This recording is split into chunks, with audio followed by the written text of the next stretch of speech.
Milk and other dairy products have typically been considered important for the body's growth and well-being. But the Wall Street Journal reports a growing number of researchers and doctors are challenging that assessment. They say that we may not even need dairy at all. Dr. Dariush Mozaffarian is joining us now from Boston. He's a cardiologist and nutrition professor at Tufts Medical School. Because we're going to talk about this, Doctor. Listen, when I was growing up, it was milk does the body good. That was a slogan, right? And the milk mustache and all that good stuff. It was good for your bones. Remind our audience what the benefits are of dairy. Well, for the average American, about 10% of all calories come from dairy. And it's surprising for such a major part of the diet that for many years, our guidance has been based on oversimplified theories around a few nutrients. We need calcium and vitamin D, so eat 3 servings a day. We should avoid fat and saturated fats, so have low-fat dairy. But that kind of theory is being replaced now with real research around the health effects of dairy. And what's interesting is it seems that those nutrients, fat and calcium and vitamin D, are probably not as related to the health benefits of dairy. It seems to be maybe other factors instead. Milk, for example, is linked pretty clearly to lower risk of high blood pressure, lower risk of stroke, and cheese, and especially yogurt, is linked to lower risk of diabetes, lower risk of diabetes for people who eat cheese and yogurt. And all dairy seems to be linked to greater muscle mass and less fat mass. And those benefits seem to be really, again, unrelated to kind of the traditional fat or calcium or vitamin D content, but related to other things. For example, fermentation. Cheese is a fermented food, or probiotics in yogurt. So at some point there was a shift, though, in the messaging that I was receiving about dairy, right? From does the body good to, oh, there's probably more calcium in spinach. Or there are whole ethnic groups that really don't eat dairy and they're very, very healthy. So what's behind the argument that we really don't need as much dairy as we think?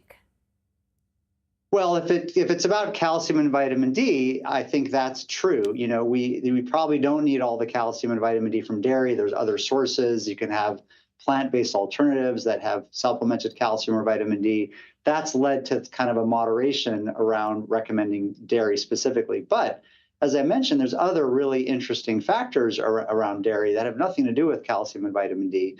And of course, like any food, you could omit any single food from your diet and still craft a healthy diet. So you don't need to eat dairy.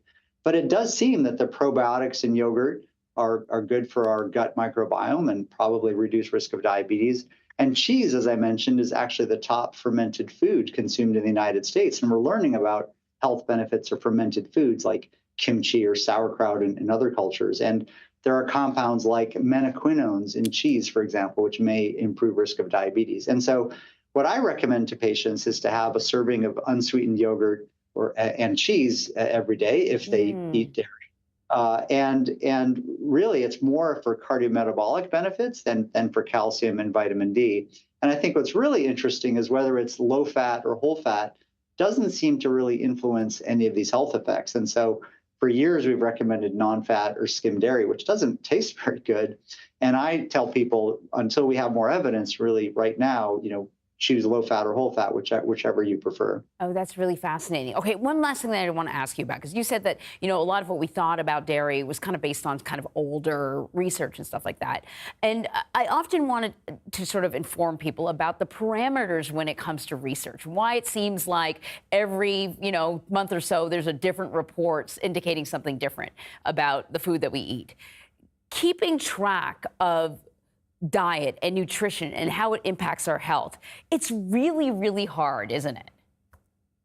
It's incredibly complicated and people are confused. And, all sciences change. I mean, if you look at physics, we've gone from, dark matter and dark energy and arguments between general relativity and quantum mechanics, but that doesn't affect people in their everyday lives. When there's confusion and controversy in nutrition, it's complicated. So I don't think the science of nutrition is changing more or is different than other sciences, but it's right there in front of your face every day on the plate when you're trying to make decisions. I think it's very, very complicated. And I think we're going through kind of a rebirth or a renaissance of nutrition science compared to 30 or 40 years ago. And I hope with some real national investment in research from NIH and others, we'll be able to give more clarity to Americans in the years to come. It's quite complicated right now, even for me, who's been studying this for my whole career. No, but I think you're so right about that renaissance, particularly as we're learning more and more about the gut microbiome and all those sort of other things that we didn't have any awareness of before. Dr. Mozaffarian, thank you so much. Yeah, pleasure. Thank you, Anne Marie.